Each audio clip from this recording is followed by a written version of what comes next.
안녕하세요. 이부자리TV 유 소장, 박 소장입니다. 이제부터 저희들이 중개업을 하면서 많은 손님들이 제일 궁금해하시는 점, 어려워하시는 점, 모르면 손해보고 돈 나가는 점 등을 모아 꼼꼼하게 알려드리겠습니다. 가려운 곳을 시원하게 긁어드리겠습니다.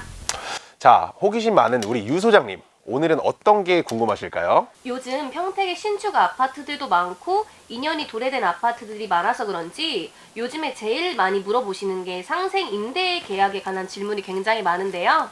제가 준비한 질문은 상생 임대차 계약에 관한 10가지 핵심적인 질문입니다. 박 소장님, 설명 잘 해주실 수 있죠?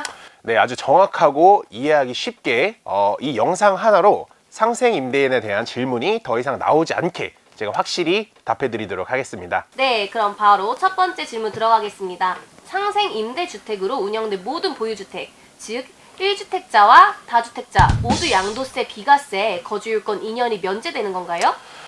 실제로 저희가 중개를 하면서 이 점을 헷갈려 하시는 분들이 제가 상당수 많이 봤어요. 임대 개시일 기준 다주택자도 임대차 계약을 체결할 수는 있지만 이제 양도 시점에는 반드시 1세대 1주택이 되어야만 거주조건 2년 면제 혜택을 받을 수 있습니다. 그러면 정리를 하면 임대 개시일에는 다주택자여도 되지만 양도 시점, 즉 매도를 할 때는 1주택이어야만 상생 임대차 계약의 혜택을 볼 수 있다는 거네요. 네, 아주 정확합니다. 네, 이제 정리가 됐습니다. 자, 그러면 두 번째 질문 들어가겠습니다. 상생 임대차 계약으로 인정받기 위해서는 직전 임대차 계약 대비 임대료 5% 이나 인상을 순수해야 하는데 이때 직전 임대차 계약은 무엇인가요? 자, 우선 쉽게 설명을 드릴게요. 주택을 새로 끼고 만약에 내가 매수를 새로 산다고 했을 때 기존에 있던 임차인은 직전 임대차 계약으로 인정되지 않습니다. 내가 집주인이 된 후 새로 계약을 체결하는 임차인을 직전 임차인이라고 합니다.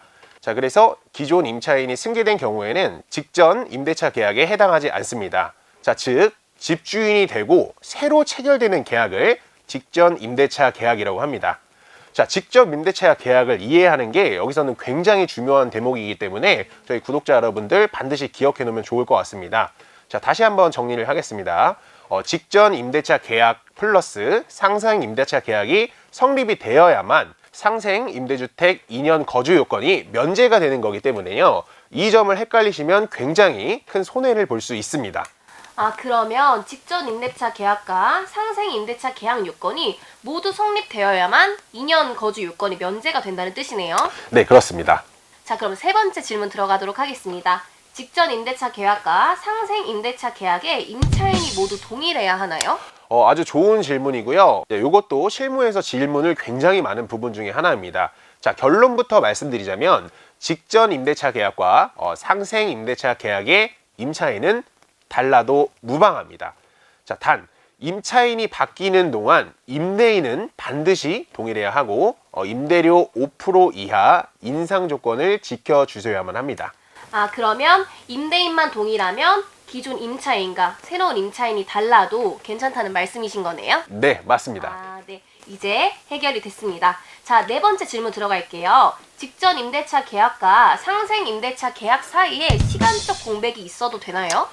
네, 사실 저희가 직전 임대차 계약을 체결하고 새로운 임차인이 바로 구해지면 좋겠지만 그 사이에 공백이 있을 수도 있고 집주인인 본인이 잠깐 들어갔다가 상생 임대차 계약을 체결할 수도 있는 상황이 종종 발생됩니다. 자, 그렇기 때문에 직전 임대차 계약이 마무리되고 나서도 공백이 있어도 충분히 상생 임대차 계약으로 인정이 된다는 점 양지하시면 너무 좋을 것 같습니다. 그렇군요. 임대인분들은 시간적 공백이 있어도 된다는 점 유의하셔서 조금 여유롭게 임대를 맞추셔도 괜찮을 것 같습니다. 자, 그러면 상생 임대차 계약을 언제까지 체결해야 상생 임대주택으로 인정받을 수 있나요? 자, 요거 같은 경우에는 명확하게 날짜가 정해져 있습니다. 2021년 12월 20일부터 2024년 12월 31일까지의 기간 동안에 계약을 반드시 체결해야만 합니다. 단 거기서 그치는 게 아니고요. 실제로 계약금을 지급받은 사실이 확인돼야만 한다는 점 꼭 기억하시면 좋을 것 같습니다. 그러면 직전 임대차 계약이 아닌 상생 임대차 계약의 기간을 말씀하시는 거죠? 네, 그렇습니다. 정확하게 이해하셨네요. 근데 이제 다시 한번 말씀을 드리면, 자, 원래는 상생 임대차 계약 기간일이 원래 기존 2022년 12월 31일에서 2년이 더 연장이 되어서 2024년 12월 31일로 연장이 되었습니다. 네, 임대인분들 2024년 12월 31일 꼭 체크해 두시면 좋을 것 같습니다. 자, 그러면 다음 질문 들어갈게요. 네. 계약갱신 청구권 행사에 따른 계약도 상생 임대차 계약으로 인정이 되나요? 네, 맞습니다. 자, 실무에서는 사실상 계약갱신을 안 해주기 위해서 이제 임대인의 가족이라든지 본인이 직접 임대한다는 핑계로 갱신을 거절하는 사례가 꽤나 많습니다. 자, 그걸 방지하기 위해서 계약갱신권 청구를 행사한 계약도 상생 임대차 계약으로 인정이 됩니다. 아, 네, 그렇군요. 자, 다음 질문은 등록 임대주택 사업자의 임대주택도 상생 임대주택이 될 수 있는지가 궁금합니다. 네, 사실 등록 임대사업자도 가능합니다. 다만 장기, 단기 공적으로 지켜야 될 의무 기간이 있기 때문에 기간 잘 지켜주시면 의무 기간이 끝나는 시점에 양도세, 비과세 혜택까지 받으시면 너무나도 좋을 듯 합니다. 네, 등록 임대 사업자분들 꼭 체크하시고 혜택을 보시면 너무 좋을 것 같습니다. 8번째 질문 가겠습니다. 임대주택이 다가구 주택인 경우 상생 임대주택으로 인정받기 위해 각 호, 즉 각 세대별로 상생 임대차 계약을 체결해야 하나요? 자, 이 질문은 내가 다가구 주택을 소유하고 있는데 이거를 팔았을 때 나도 과연 상생 임대주택으로 거주 요건이 배제가 되느냐라는 질문입니다. 전체가 하나의 등기로 된 다가구 주택의 경우에는 이제 통 매각할 예정이 있는 임대인 같은 경우에는 상생 임대주택 혜택을 받으려면 모든 전 하나하나 호수에 상생 임대차 계약을 체결하여야만 이제 이 혜택을 인정받을 수 있습니다. 아, 정말 이 부분은 저도 몰랐던 부분인데 굉장히 중요한 부분인 것 같습니다. 자, 9번째 질문 가겠습니다. 직전 임대차 계약에 따른 의무 임대기간 1년 6개월과 상생 임대차 계약에 따른 의무 임대기간 2년은 어떻게 판정이 되나요?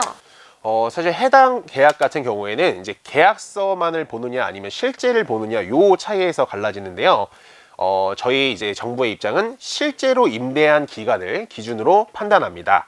자, 직전 임대차 계약 같은 경우에는 총 계약 기간 2년 중에서 실제로 임대한 기간이 1년 6개월 이상이면 직전 임대차 계약이 인정이 됩니다. 자, 좀 더 쉽게 예를 들어 드릴게요. 이제 임대차 계약을 했을 때 나는 2년을 계약했는데 임차인이 1년 6개월 정도만 거주하고 나가야 된다라고 했을 때 1년 6개월이 지났기 때문에 직전 임대차 계약은 인정이 된다라는 겁니다. 자, 상생 임대차 계약 같은 경우에는 실제로 임대한 기간이 2년을 반드시 채워야만 그 기간이 인정이 됩니다. 아, 그래서 직전 임대차 계약과 상생 임대차 계약을 분리해서 기억하는 게 중요하다고 말씀을 하셨군요. 이제 명확하게 이해가 갑니다. 직전 임대차 계약은 2년을 계약하셨더라도 1년 6개월 이상 거주를 하시면 되시고, 상생 임대차 계약은 꼭 2년을 실거주 하셔야 되는 점 명확하게 짚고 가시면 좋을 것 같습니다. 자, 마지막 질문 갈게요. 네. 상생 임대차 계약을 체결하면서 전세에서 월세로 또는 월세에서 전세로 전환하는 경우 임대료 5% 이하 인상 여부를 어떻게 판정을 하나요? 자, 이게 사실은 일반인들 같은 경우에는 굉장히 헷갈릴 수 있습니다. 그러니까 제가 뭐 이론적으로 설명을 드리자면, 자, 연 10%와 기준금리 플러스 연 2% 중에 낮은 비율을 전환율로 상정한다고 하는데, 사실 이렇게 계산을 하자니 저희 일반인들은 굉장히 복잡하기 때문에 아주 쉽게 할 수 있는 꿀팁을 드리겠습니다. 여러분들 인터넷 검색창에서요, 렌트홈을 검색하셔서 들어가신 다음에 임대료 인상 계산기를 사용하시면 숫자만 인상하시면 5% 범위 내가 간단하게 계산이 가능합니다. 네, 저는 복잡한 건 딱 질색인데 렌트홈이라는 사이트가 있다는 걸 정말 처음 알았네요. 임대료 계산이 이렇게 간단하게 이용할 수 있다니 저도 렌트홈을 꼭 이용을 해봐야겠습니다. 네.